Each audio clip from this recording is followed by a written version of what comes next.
Guys, so here we are at First Colony Mall in Sugar Land, Texas, a suburb of Houston.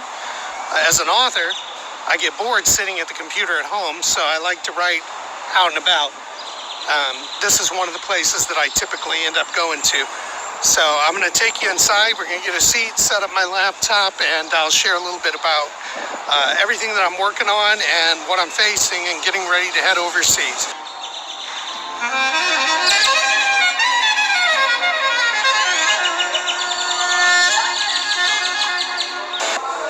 So anyway, in a nutshell, I've made the decision to teach English abroad. And what I'm going to do in this vlog series is cover every aspect of that process. So if you're interested in teaching abroad as a possible career path, I hope to provide some insight that you may not have found elsewhere.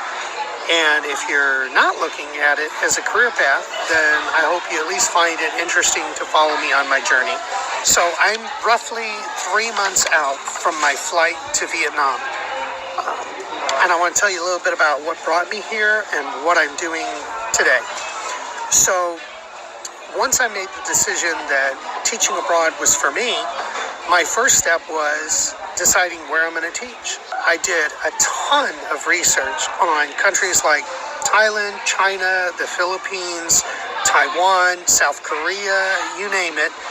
And ultimately I came up with a decision based on my own research that Vietnam seemed the best opportunity initially.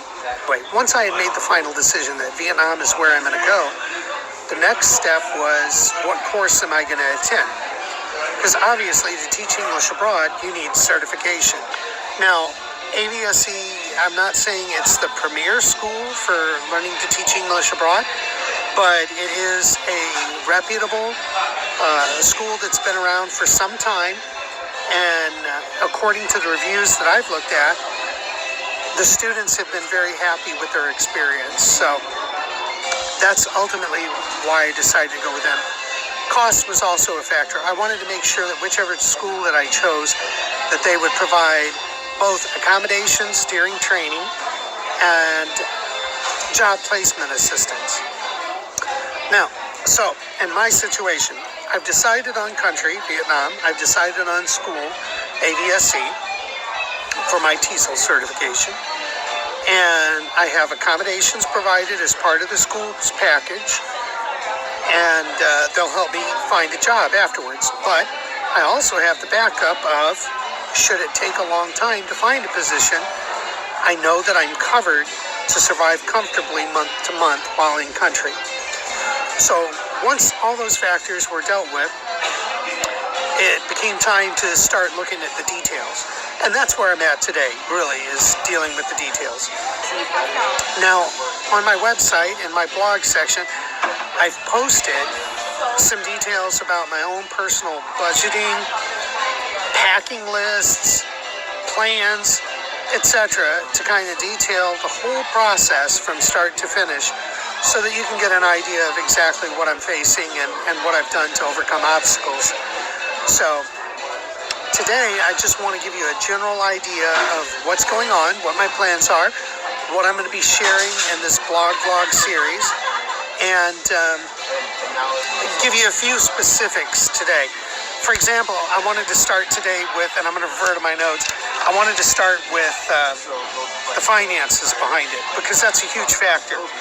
And so I'll share a little bit about my situation. So as a U.S. citizen, I'm going to be traveling on a tourist visa initially to Vietnam. And they offer us, Vietnam offers a 12-month multi-entry tourist visa where you have to exit the country every 3 months. And that's perfectly fine with me. Now, I am intending at some point on pursuing a work permit and business visa, but that's going to come down the road. Now, in my situation, I'm going to go the visa on arrival route, and that's about a $20 fee on a site like VietnamVisaPro.net, where they provide you with the basic forms that need to be filled out, and they provide a approval letter for you to enter the country. And then upon entry at the airport, I'll give those documents to the immigration's representative, and they'll review them, stamp my visa, and charge me an additional $125 fee. So the whole cost of the visa is a little less than $150. The course itself, the one that I've chosen, is $1,749. The flight for me from Houston in the U.S. to Ho Chi Minh City is going to run about $600. So the point is, the cost associated with this endeavor is not insignificant. You definitely need to plan ahead if this is something that you want to do and pursue as a career path. So the other big thing related to costs is knowing timelines. There is deadlines for when you need to place your deposit in order to be able to hold the position for your class. There's deadlines on when to pay the balance for the class. There's changes in expense for flights based on how soon you book them. And the same goes for your hotel stay until your provided accommodations are available. So I think getting a head start is really important. And as I said, for me, 3 months out seems a very reasonable amount of time to get all that dealt with. Also, I want to mention some other things that I'm dealing with as of today, currently. I'm working on things like, they might seem mundane, but packing lists. I'm researching, what do people typically bring? What do you need? What are the weather conditions for the time of year that I'm traveling to the country? What's appropriate attire when out and about? What's appropriate attire in the classroom when working?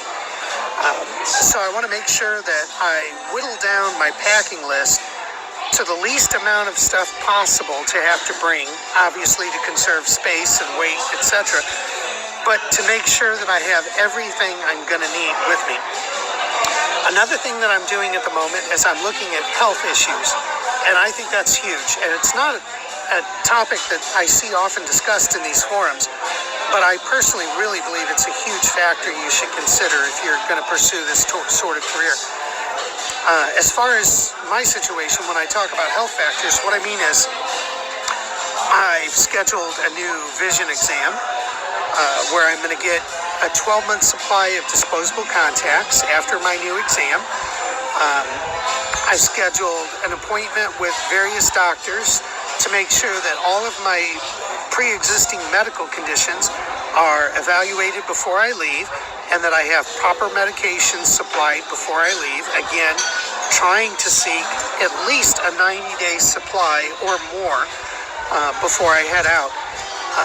And also to make sure that I have all of my medical records, my vaccinations in order, printed out and ready to take with me before I get on that plane. I need confirmation. I don't believe everything that I read, and I know there's false information out there on the internet and places. So what I like to do is build a community resource base, and I recommend you do the same. And in doing that, what I recommend is you look based on the country you want to go to, based on the school you want to attend. You look for alumni, and then contact them. Build a rapport. Send some emails or post some comments or whatever it takes to just develop that initial connection.